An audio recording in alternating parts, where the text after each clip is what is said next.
I will always consider what is in the best interests of the SNP. As I've said before, and I repeat, I don't see it as any kind of suggestion it's been a sacrifice. The SNP has been my life, and that's been voluntary and something that I cherish and continue to cherish. But I'm also an individual that is entitled to assert what I believe to my very, very core, that I have done nothing wrong. I respect the process that is underway, but I will continue to maintain that very clear position. You must have thought about quitting. I'm going to take this question and I'll come back. Yeah, okay. You must have thought about quitting.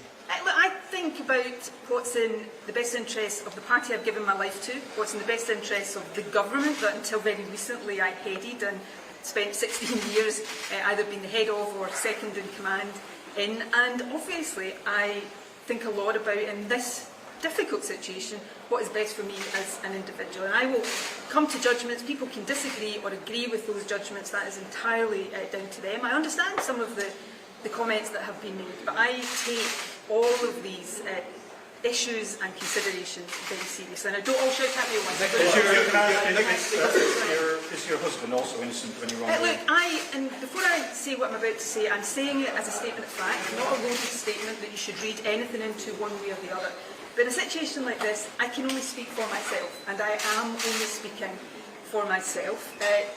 There is also a difference between me and my husband. I am an elected politician, I'm a public servant, and therefore there is an expectation, I think a legitimate expectation on your part, that I make statements and to the best of my ability answer questions. Obviously Peter is not in that position. It's not been the best period of my life, Paul, and I think that is probably an understatement. It's not an easy period, but again, I'm not saying that for sympathy. This is a serious process. It's a process that I respect and will continue to do so, but I don't think it is perhaps the most difficult question to be asked to say in these circumstances, am I finding it easy? I think the answer to that is probably pretty obvious. Ms Sturgeon, will you resign if you are charged by? I'm not going to speculate. The thing that sustains me right now is the certainty that I have done nothing wrong, and I'm entitled to that presumption in law, but actually more than that, that is a view that I know, it's not a view, it is a belief and a certainty that I have. Right?